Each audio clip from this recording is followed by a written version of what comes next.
Today we will consider techniques for graphing functions, including basic graphs and transformations of those graphs. First, let's review the graphs of the 6 basic functions we will use. Eventually, we will add to this list, but for now there are 6. The graph of the absolute value function is V-shaped with cusp at the origin and slopes of -1 and 1 from the left and right respectively. The graph of y equal x squared is a parabola with vertex at the origin. The graph of y equal x cubed is shown here. You are probably familiar with these graphs.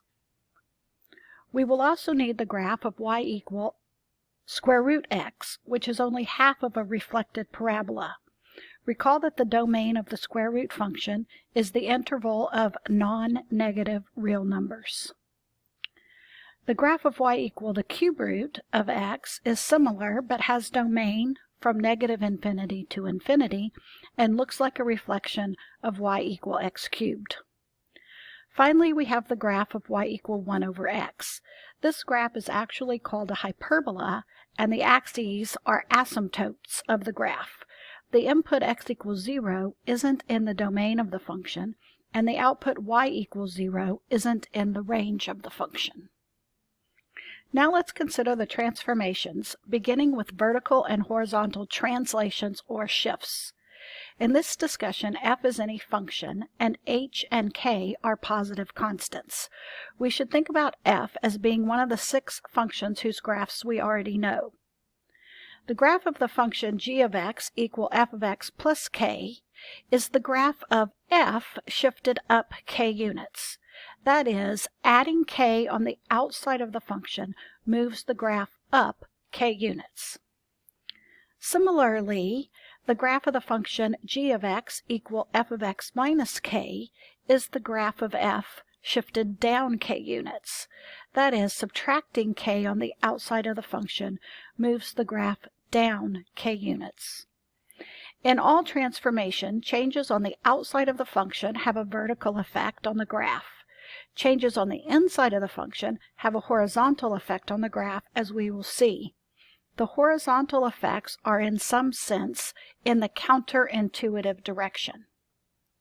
The graph of the function g of x equal f of the quantity x plus h is the graph of f shifted left h units.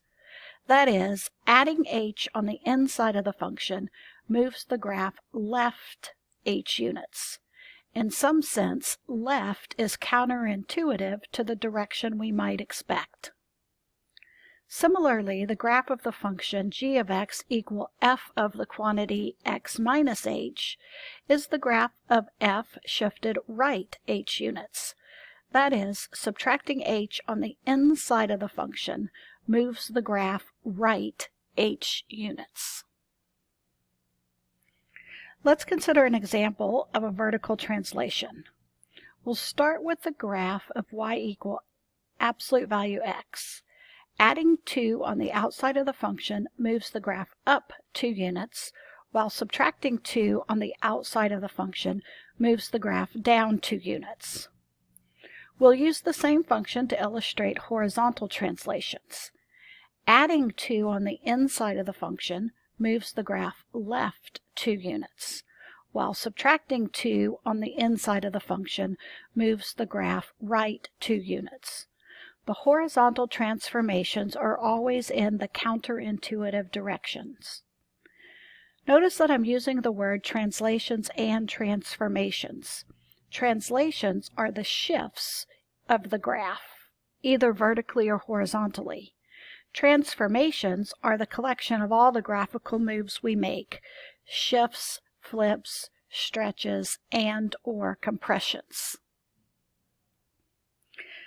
Now let's graph the function g of x equal the quantity x minus 2 squared plus 1. I graph the basic function y equal x squared and label a few reference points to aid in appropriately translating the graph. Subtracting 2 on the inside of the function moves the graph horizontally to the right 2 units. Then adding 1 on the outside of the function moves the graph up 1 unit. Notice where each original reference point moves. In each case, we've added 2 to the x-coordinate and added 1 to the y-coordinate of the original point. Once more, I'll point out that what happens horizontally is opposite that which we might naively expect. Now let's consider reflections or flips of graphs. Again, we start with any function f, but we are probably thinking of one of the basic 6 functions. The graph of g of x equal negative f of x is the graph of f reflected about the x-axis. In other words, the graph of f is flipped down. Similarly, the graph of g of x equals f of minus x is the graph of f reflected about the y-axis. In other words, the graph of f is flipped over. Let's consider a quick example. We'll start with the graph y equals square root x. If we multiply by a negative on the outside of the function, the graph flips down, or reflects about the x-axis. Going back to the original function and multiplying by a negative on the inside of the function flips the graph over. That is, we have a reflection about the y-axis. Let's combine reflections and translations to graph y equal negative absolute quantity x plus 2 plus 3. Here we should perform the transformations in the same order as the order of operations. That is, we will shift left 2 units, flip down, and then shift up 3 units. We start with the graph of the function y equal absolute x and label a few points for easy reference, including any intercepts. We shift the graph left 2 units to produce the graph of y equal absolute quantity x plus 2 by subtracting 2 from each x-coordinate. We've also labeled the new y-intercept at 0, 2. Now we flip the graph down by changing the sign on every y-coordinate to produce the graph of y equal negative quantity absolute x plus 2. Finally, we shift the graph up 3 units by adding 3 to every y-coordinate to get our desired graph. Let's now move on to stretches and compressions. These are collectively called changes of scale. Let f represent a function and let a be a positive constant. If a is greater than 1, the graph of g of x equal a times f of x is the graph of f stretched vertically by a factor of a. If a is a fraction between 0 and 1, the graph of g of x equal a times f of x is the graph of f compressed vertically by a factor of a. Now let f represent a function and let b be a positive constant. If b is greater than 1, the graph of g of x equal f of the quantity b times x is the graph of f compressed horizontally by a factor of b. And if b is a fraction between 0 and 1, the graph of g of x equal f of b times x is the graph of f stretched horizontally by a factor of 1 over b. Let's consider an example illustrating scale changes. Given the graph of y equal f of x as shown, we'll see first what we mean by stretches. The graph of y equal 2 times f of x has a graph that is stretched vertically by a factor of 2. Essentially, each y-coordinate on the graph of f gets multiplied by 2, producing a steeper graph. Notice that the x-intercepts are not impacted by a vertical stretch, since 2 times 0 stays 0. To produce a horizontal stretch, we multiply on the inside of the function by a fraction. The graph of y equal f of 1/2 x looks like the original graph of f, with each x-coordinate stretched by a factor of 2. Notice now that only the y-intercept remains fixed. Let's illustrate how compressions look using the same example of f as before. To produce a vertical compression, we multiply on the outside of the function by a fraction.